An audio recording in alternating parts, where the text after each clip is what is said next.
Hello दोस्तों, नमस्कार। Welcome to Unacademy's studio plays. और जैसा कि मैंने आपसे वादा किया था कि मैं आपकी थोड़ी सी मदद करना चाहता हूं आपके एग्ज़ाम की तैयारी में और इसको सरल बनाने के लिए, तो एक टॉपिक जो मुझे लगता है कि जब मैं तैयारी कर रहा था तो मुझे जिसमें बहुत समस्या आई थी, और वो टॉपिक होता है एक्ट, अधिनियम। और आप जानते हैं कि इकाई 10 में हमें 3 अधिनियम पढ़ना होता है, और उन 3 अधिनियमों को लेकर के अब हम ये क्लास प्रारंभ करेंगे। हम आराम से आधा घंटे की क्लासेस में, क्योंकि एक्ट की क्लास अगर एक साथ में आपको एक ही क्लास में ख़त्म करवा दूंगा तो वो बर्डन हो जाएगा। तो आपको भी रिलैक्स होकर के रोज वीडियो देखना है बस, और प्रश्न कुछ मैं यहाँ पर लगवा दूंगा। बस आप एक काम करो, एक बुक आता है महावीर का, तो महावीर का बस एक पुस्तक खरीद लेना अधिनियम पढ़ने के लिए। और मेरे अलावा यहाँ पर मेरी पूरी की पूरी एंथुजियास्टिक टीम है जो आपको तैयारी करवा रही है एमपीपीएससी प्रीलिम्स की। मेरा नाम शुभम है और 2 क्लासेस अब तक मेरी चल रही थी, लेकिन अब से, जैसा कि मैंने आपसे कहा था कि मैं 4 क्लासेस मैं अनअकैडमी स्टूडियो प्लेज पर आप और हम अब 4 क्लास पढ़ेंगे दोस्त, और चारों बहुत महत्वपूर्ण क्लास होंगी। सुबह 9 बजे हम पढ़ रहे हैं कंप्लीट इंडियन पॉलिटी, जो हमें आने वाले 30 आवर्स में ख़त्म करनी है, 30 घंटे में ख़त्म करनी है। 1 बजे हम पढ़ रहे हैं ज्योग्राफी, जो हमें लगभग 50 घंटे में ख़त्म करनी है, 50 आवर्स में ख़त्म करनी है। उसके अलावा अब मेरे 2 और कोर्स आएंगे। 10:30 बजे हम पढ़ेंगे दोस्त यहाँ पर अब अधिनियम, एक्ट की क्लास पढ़ना हम स्टार्ट करेंगे। और 11:45 पर हम मिलेंगे करंट अफेयर्स की क्लास के साथ, जिसमें हम पूरे साल भर का, याद रखना, नवंबर 2018 से लेकर के नवंबर 2019 तक का करंट अफेयर सेक्शन वाइज अच्छे से कंप्लीट करेंगे, और ताकि आपके एग्जाम की प्रिपरेशन और भी बेहतर हो सके। इसके अलावा जो भी क्लास में रहेगा, अगर आपके कुछ भी सजेशंस हैं, you are most welcome. Please बताइए जो भी आपके सजेशंस रहेंगे। क्लियर? यहां पर कुछ बातें हम क्लियर कर दें। आई होप लोग जुड़ रहे हैं।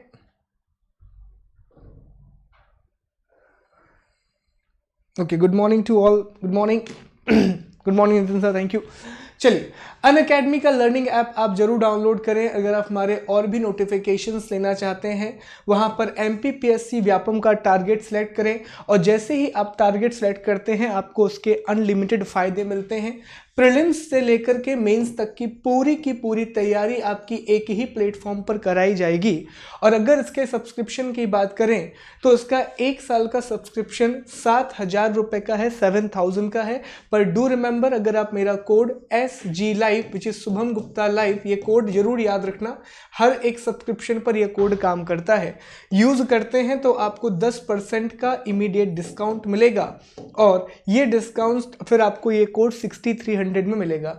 पर अगर आप 2 साल का कोर्स परचेस करना चाहते हैं तो इसका प्राइस है 11,200 रुपीज। पर here again, if you use my code 10% which is SG live, तो आपको 10% का डिस्काउंट मिलेगा, और यही कोर्स आपको 10,080 रुपए में मिलेगा। Just download the Unacademy learning app, तो वहां पर आपको बहुत सारे बेनिफिट मिलेंगे। तो ऐप डाउनलोड करो, और कोई भी सब्सक्रिप्शन अगर आप ले रहे हो तो प्लीज मेरा कोड याद रखना, SG live, तो आपको उस पर डिस्काउंट मिलेगा। वहां पर हम बहुत डिटेल से मेंस की तैयारी करेंगे। चलो भैया, अब क्लास की बात करते हैं। और क्लास में जैसा कि पहला अधिनियम हम प्रारंभ करेंगे, अनुसूचित जाति एवं अनुसूचित जनजाति अत्याचार निरोधक अधिनियम, ST/SC एट्रोसिटीज एक्ट को हम स्टार्ट करने के लिए जा रहे हैं। और ये कब आया था दोस्तों?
Okay guys, is clear? सब कुछ ठीक हुआ क्या? आप देखिए, आवाज आ रही है मेरी?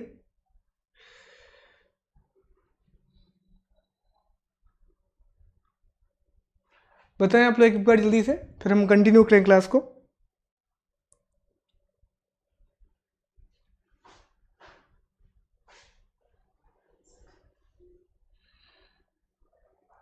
ऑडियो वगैरह सब क्लियर है ना? प्लीज जल्दी से बताओ। ओके चलो, तो स्टार्ट करते हैं। थोड़ा सा इशू हो गया था, कोई बात नहीं यार, आप लोग अधिकारी बनने वाले हो, धैर्य रखा करो। थोड़ा बहुत अगर इशू हो जाए तो प्लीज कॉपरेट करो यार, आप सब लोग बहुत अच्छे अफसर बनने वाले हो। ओके, अनुसूचित जाति और अनुसूचित जनजाति अधिनियम से हम कहानी प्रारंभ करेंगे।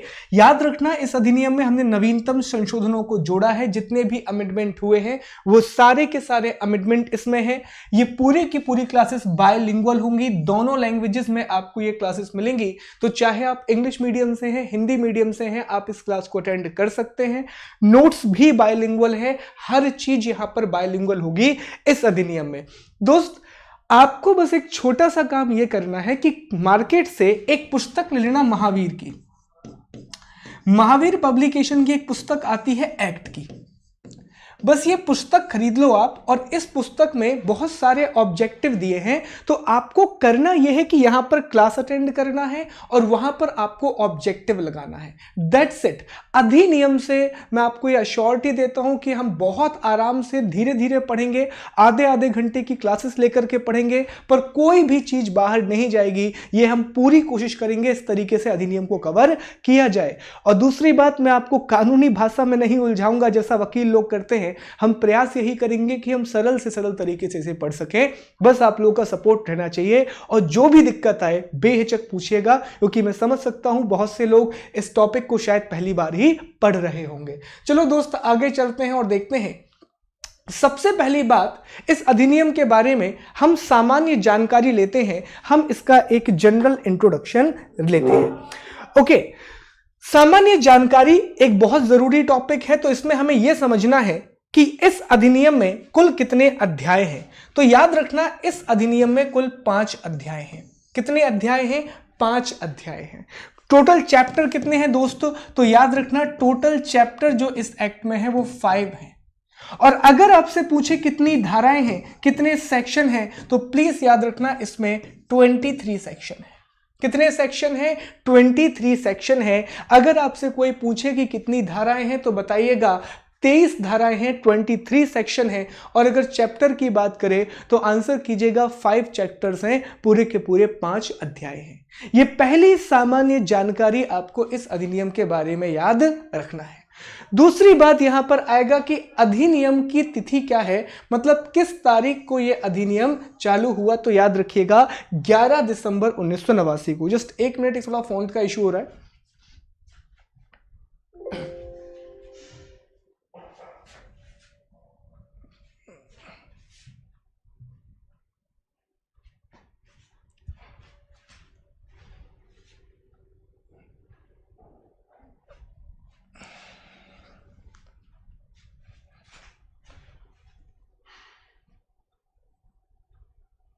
पता नहीं क्यों, लेकिन जब अपन लोग की कुछ स्टार्ट करते हैं तो ये सारे इश्यूज होना स्टार्ट हो जाते हैं यार।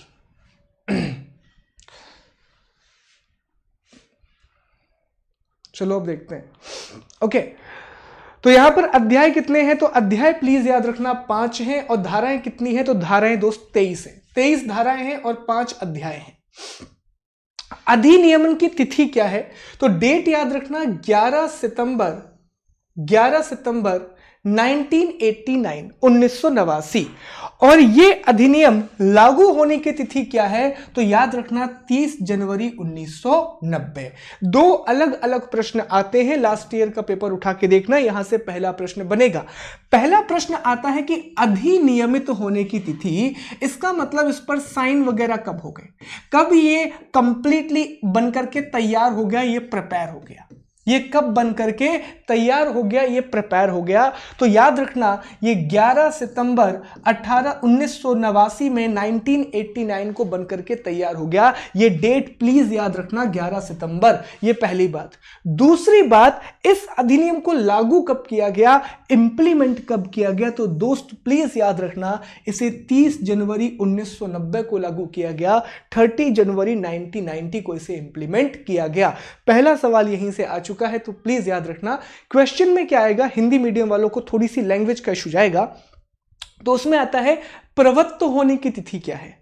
वो लागू नहीं पूछता, वो पूछता है प्रवृत्त होने की तिथि क्या है। सो प्लीज रिमेंबर तिथि क्या है, 30 जनवरी 1990। और इंग्लिश मीडियम में बड़ा आसान क्वेश्चन आएगा, इंप्लीमेंटेशन डेट, तो आंसर करना 30 जनवरी 1990। 30 जनवरी 1990 इसका इंप्लीमेंटेशन डेट है। अब ये जो 30 जनवरी का टाइम है ना दोस्त, ये है गांधी जी की पुण्यतिथि।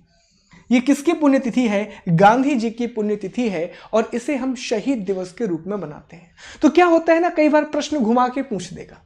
कहो आपसे पूछ दे कि निम्नलिखित में से किस दिन अनुसूचित जाति जनजाति अधिनियम लागू हुआ, by which day the SC/ST act got implemented, और उसने ऑप्शन दे दिया, पता पड़ा उसमें उसने शहीद दिवस लिख दिया, पता पड़ा उसमें विज्ञान दिवस लिख दिया, और अलग अलग कुछ भी चीजें उसमें लिख सकता है वो। ओके, तो गांधी जी की पुण्यतिथि यहां से निकल के आया।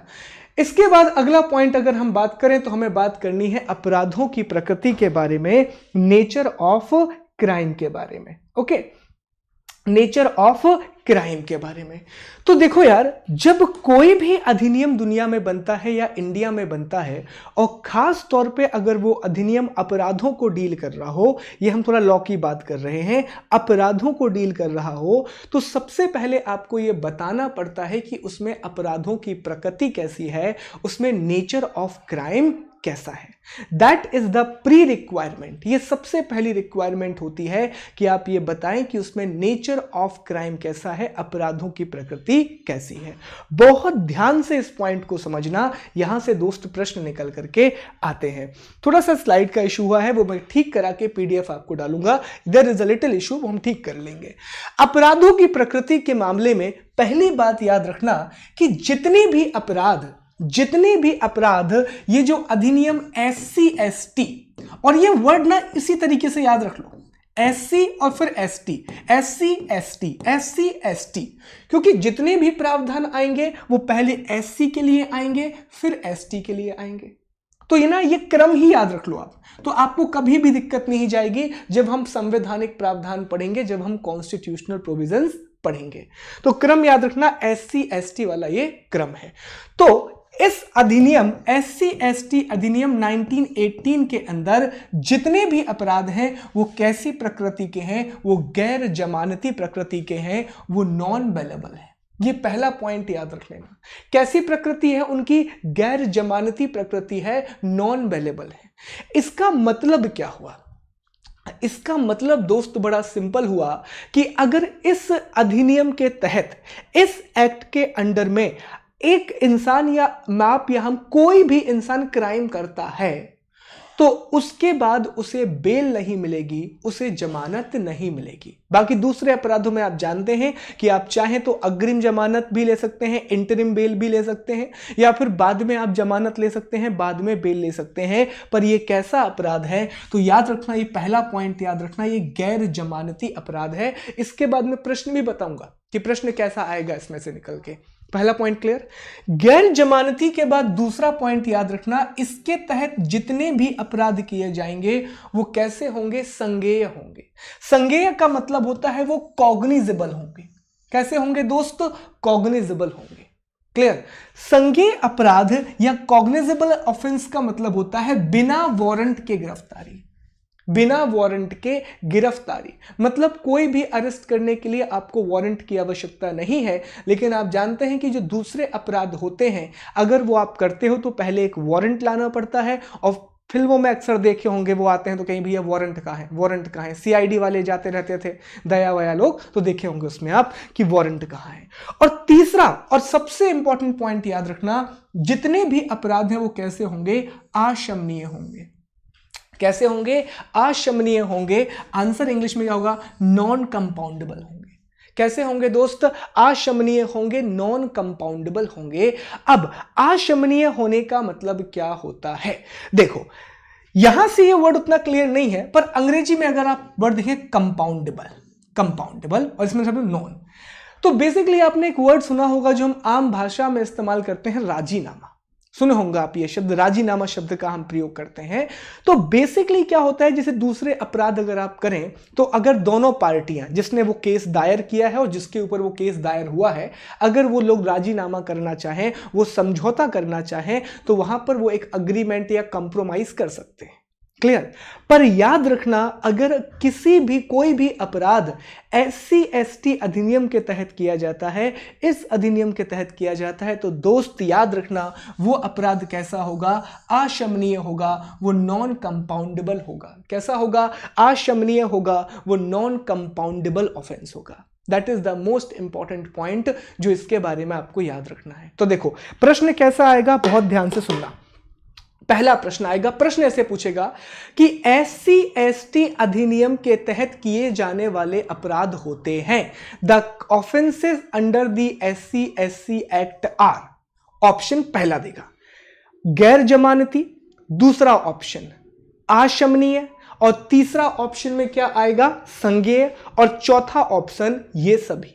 पहले ऑप्शन इंग्लिश में नॉन बेलेबल, दूसरा हो जाएगा कॉग्निजेबल, और तीसरा हो जाएगा नॉन कंपाउंडेबल, और चौथा ऑप्शन होगा all of the above. Answer क्या लगाओगे? आंसर करोगे ऑल ऑफ द अबव। और यहां ध्यान रखना, वो एक शब्द घुमाएगा। इंग्लिश में तो समझ में आ जाता है, हिंदी में पता पड़ा संज्ञेय की जगह उसने असंज्ञेय कर दिया। तो प्रश्न ध्यान से पढ़ना दोस्त, ठीक है? एक्ट में एक ऐसा टॉपिक है जहां से अगर क्वेश्चन आएंगे तो सॉलिड नंबर मिल जाएंगे आपको। क्लियर? कम पढ़ाई में सॉलिड नंबर मिलेंगे आपको। और यहां पर अगर उसने आ लगा दिया ना तो बस कहानी बदल जाएगी। और यहां पे वो क्या करते हैं, क्वेश्चन देखना, शमनीय की जगह असमनीय की जगह शमनीय कर देगा, नॉन कंपाउंडेबल सिर्फ कंपाउंडेबल लिख देगा। तो शब्द ध्यान से पढ़ना। तो पहला टॉपिक क्लियर हो गया कि SC/ST अधिनियम के तहत जितने भी अपराध किए जाएंगे वो कैसे होंगे दोस्त? पहली बात तो गैर जमानती होंगे, उसमें आपको जमानत नहीं मिलेगी। दूसरी बात, वो संज्ञेय होंगे, कॉग्निजेबल होंगे, उसमें बिना वारंट के गिरफ्तारी हो सकती है। और तीसरी बात, वो कैसे होंगे? अशमनीय होंगे, मतलब उसमें आप किसी भी प्रकार का कोई कंप्रोमाइज नहीं कर सकते। यहां तक कहानी क्लियर है? ये पहला इंपॉर्टेंट क्वेश्चन। अब तक हम 2-3 क्वेश्चन बना चुके हैं। पहला प्रश्न हमने निकाला कि यह अधिनियम कब बनकर के तैयार हुआ, तो 11 सितंबर 1989 को बनकर के तैयार हुआ, 1989 को तैयार हुआ। ओके। दूसरा, इंप्लीमेंट कब हुआ, प्रवत्त कब हुआ, लागू कब हुआ, तो 30 जनवरी 1989 को यह लागू हुआ। और उस दिन हम शहीद दिवस बनाते हैं क्योंकि हमारे बापू की उस दिन क्या रहती है? पुण्यतिथि रहती है। तो अब तक हम 3-4 क्वेश्चन निकाल चुके हैं। जल्दी बताओ, कोई डाउट है क्या दोस्त?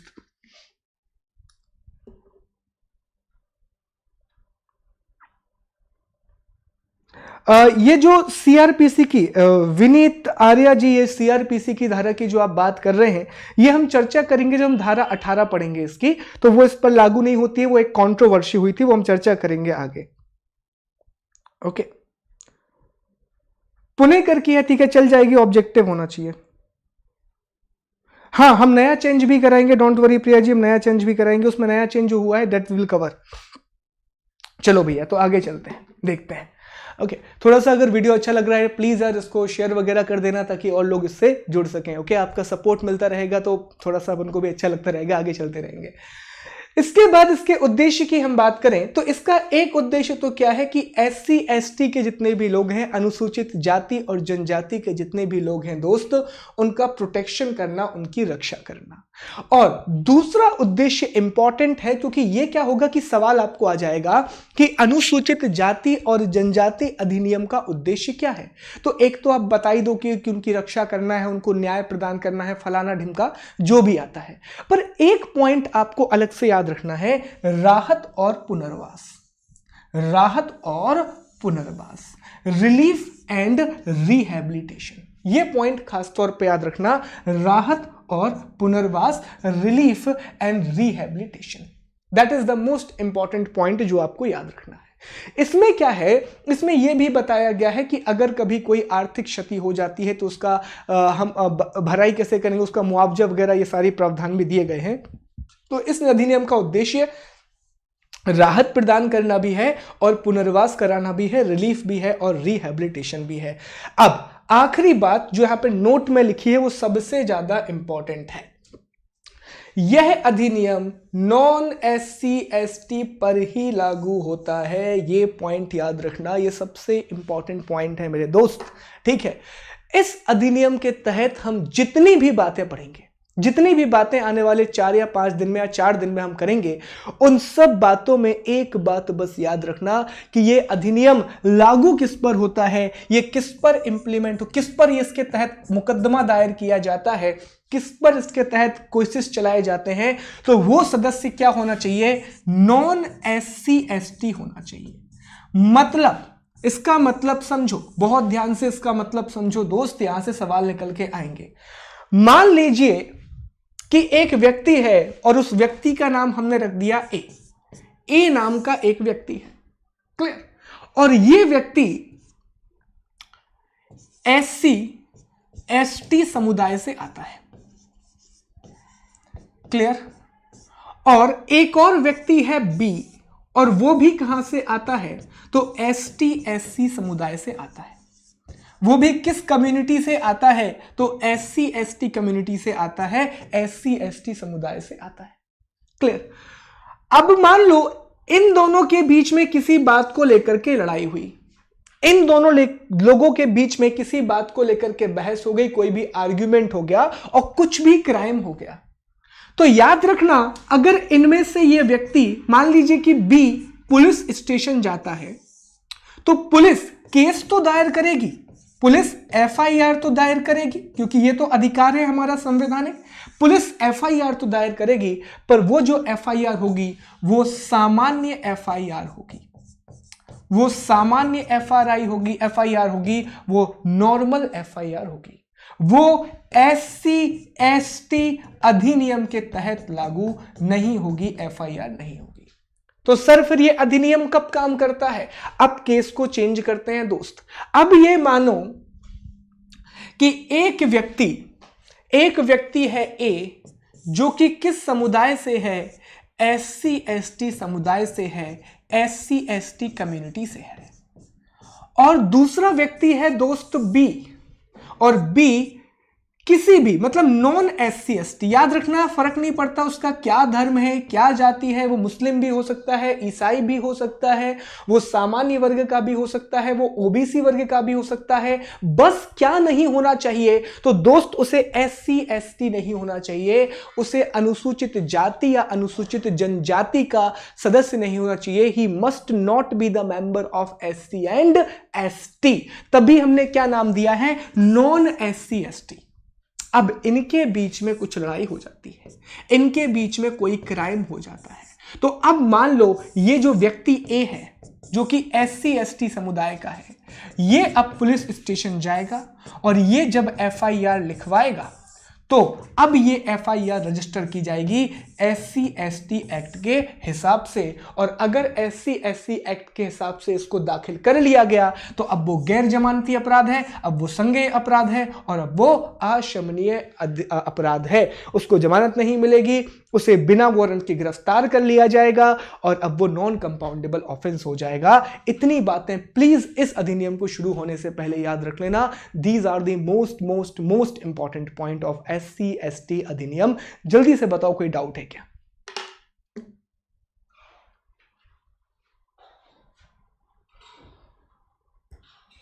जी हाँ प्रिया जी, हम सारी चीजें पढ़ाएंगे। Thank you so much, thank you.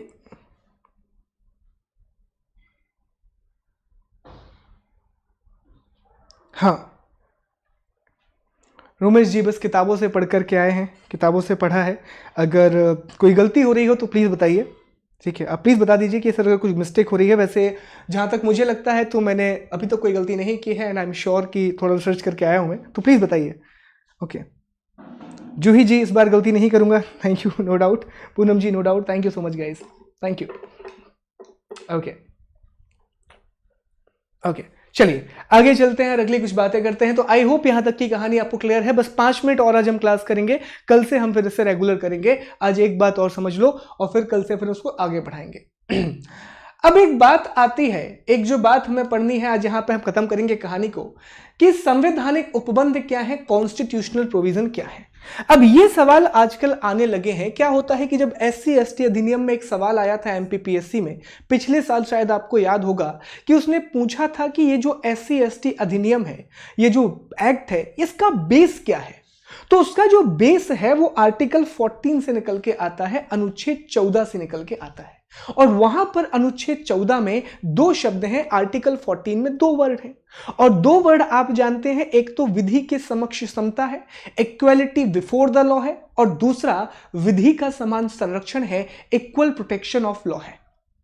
Clear. तो ये 2 बातें आपको क्लियर रखनी है। तो उसी के बारे में हमें समझना पड़ेगा कि पहले इसकी परिभाषा और किस अनुच्छेद में इसकी परिभाषा है। तो अधिनियम प्रारंभ करने से पहले हम थोड़ा इसके संवैधानिक उपबंध पढ़ लेंगे, हम थोड़ा इसके कॉन्स्टिट्यूशनल प्रोविजंस पढ़ेंगे। ओके,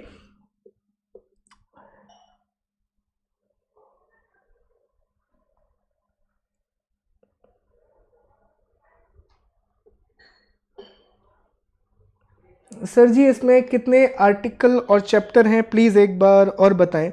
पवन जी इसमें जो आर्टिकल हैं वो सेक्शन बोलते हैं, धाराएं बोलते हैं इनको हम।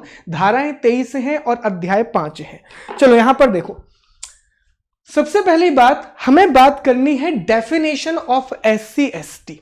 हमें बात करनी है डेफिनेशन ऑफ SC की और डेफिनेशन ऑफ ST की। अनुसूचित, और फिर से बता दो, इसी रूप में याद रख लेना, SC आएगा और उसके बाद ST आएगा।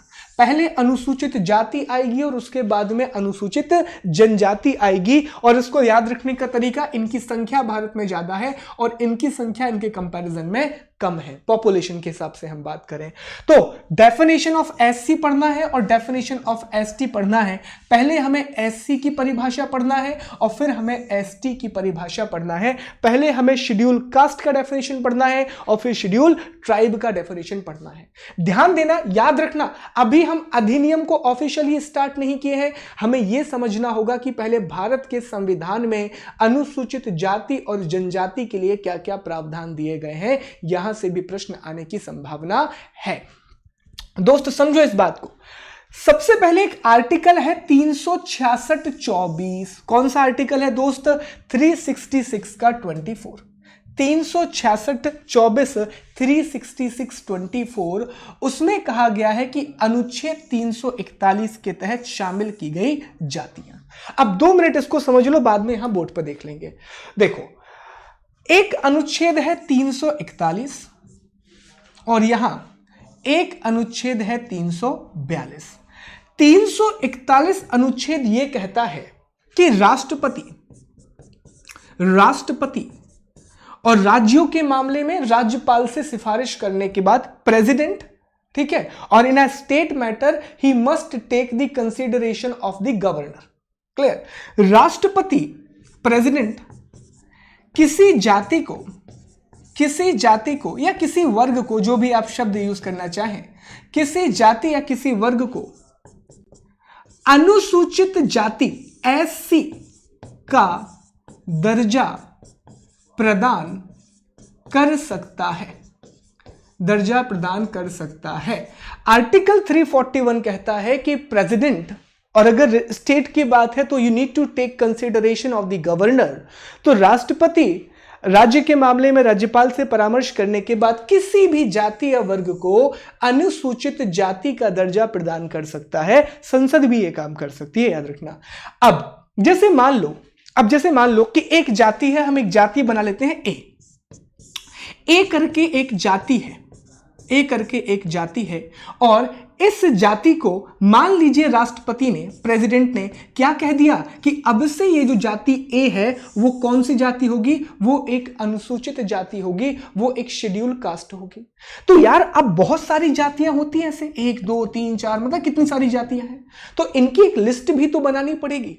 तो आर्टिकल 341 के द्वारा अनुच्छेद 341 के द्वारा राष्ट्रपति जिन जिन जातियों को अनुसूचित जाति का दर्जा देता है, शेड्यूल कास्ट का दर्जा देता है, उन सब जातियों को, ध्यान देना, उन सब जातियों को आर्टिकल 366(24) में रख दिया जाता है दोस्त, आर्टिकल 366(24) में प्लेस कर दिया जाता है। समझे इस बात को? आई होप क्लियर है। 341 में राष्ट्रपति बताएगा कि कोई जाति अनुसूचित जाति है या नहीं है, और 366 में फिर उसे प्लेस कर दिया जाएगा। तो अब अगर सवाल आपसे आ जाए कि अनुसूचित जाति, याद रखना अभी हम अनुसूचित जाति की चर्चा कर रहे हैं, हम शेड्यूल कास्ट की चर्चा कर रहे हैं। अनुसूचित जाति की परिभाषा कहां दी गई है? तो आंसर करना आर्टिकल 366 के 24 में दी गई है, अनुच्छेद 366(24) में दी गई है। दूसरा सवाल आ जाए कि राष्ट्रपति को किस अधिनियम के तहत या किस आर्टिकल के तहत यह अधिकार है कि वो किसी जाति को अनुसूचित जाति का दर्जा दे सकता है, तो आंसर करना 341 के तहत राष्ट्रपति को यह अधिकार है। अब देखो, मैंने आपसे कहा था कि आप एससी और एसटी क्रम में याद रखना। क्यों कहा था, अब आपको समझ में आएगा। पहले यह बताओ, यहां पे कोई डाउट क्या?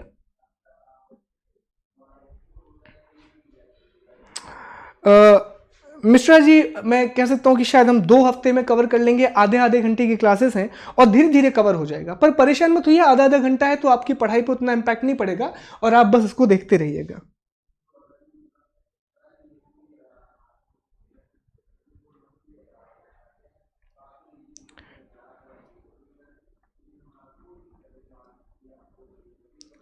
Thank you, thank you. चलिए पूनम जी, एक और बात समझते हैं, आखिरी पॉइंट, उसको खत्म करते हैं। देखो, ये तो हमने एससी की बात कर ली, तो एससी में हमने देखा कि 341 है, 341 और 341 में जितने को भी नोड मिलेगा वो 366(24) में चला जाएगा। अब यहां बात करते हैं एसटी की। एसटी अनुसूचित जनजाति, शेड्यूल ट्राइब, अनुसूचित जनजाति की बात करते हैं। तो यहां पर दोस्त एक आर्टिकल है 342, और 342 अनुच्छेद 342 कहता है कि राष्ट्रपति किसी भी व्यक्ति, किसी वर्ग या जाति को क्या घोषित कर सकता है? तो वो उसे एसटी घोषित कर सकता है, याद रखना। अनुच्छेद 342 कहता है कि राष्ट्रपति और राज्यों के मामले में राज्यपाल से परामर्श करने के बाद after taking the consideration of the governor किसी भी सेक्शन को क्या बना सकता है? एसटी बना सकता है। सेम स्टोरी है। और अगर किसी सेक्शन को एसटी बनाएगा तो एक लिस्ट बन जाएगी, बहुत सारे लोग हो जाएंगे, तो उसे एक लिस्ट में रखना पड़ेगा, उसे एक सूची में रखना पड़ेगा, और वो सूची 366(25) में है। किसमें है दोस्त?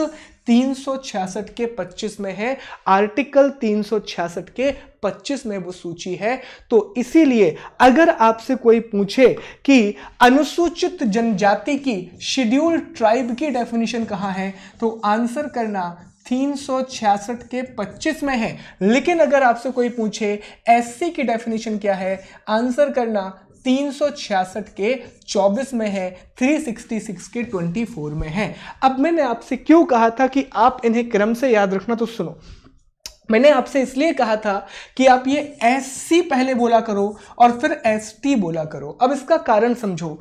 देखो, 341 में यहां पर क्या हुआ? राष्ट्रपति ने अनुमति दी। यहां पर 342 में राष्ट्रपति ने अनुमति दी, प्रेसिडेंट ने नोट दिया, और इसी के आधार पर 366(24) में क्या बना दी गई? एक लिस्ट बना दी गई, एक सूची बना दी गई, और इसी के आधार पर 366(25) में क्या बना दी गई? लिस्ट बना दी गई। तो आई होप ये बात क्लियर है। एससी की डेफिनेशन आपको मिलेगी 366(24) में, और एसटी की डेफिनेशन आपको मिलेगी ये गलत हो गया, 25 में। ये थोड़ा गलत हो गया है, ठीक है, इसको मैं ठीक करा दूंगा। तो ये चीजें प्लीज आपको याद रखना है।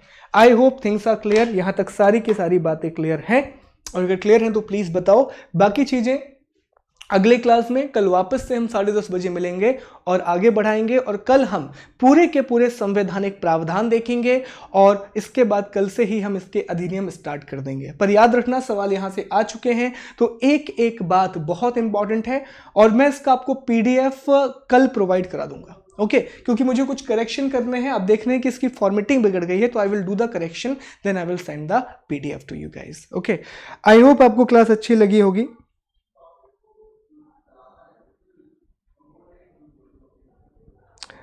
जूही जी का आंसर है वे कौन से लोग हैं जो SC ST में लिए जाते हैं। जूही जी, इसके लिए गवर्नमेंट का एक पूरा क्राइटेरिया है। जैसे कहा जाए, अगर मैं सिर्फ SC की बात करूं तो वो कितने पिछड़े हुए हैं, उनका सामाजिक, आर्थिक और राजनीतिक तीन, और शैक्षणिक, सामाजिक, आर्थिक, राजनीतिक, शैक्षणिक, पॉलिटिकल, सोशल, एजुकेशनल और पॉलिटिकल और इकोनॉमिक, ये चार चीजें जब एक साथ देखी जाती है, इन्हीं चार चीजों के आधार पर SC ST का दर्जा दिया जाता है। ओके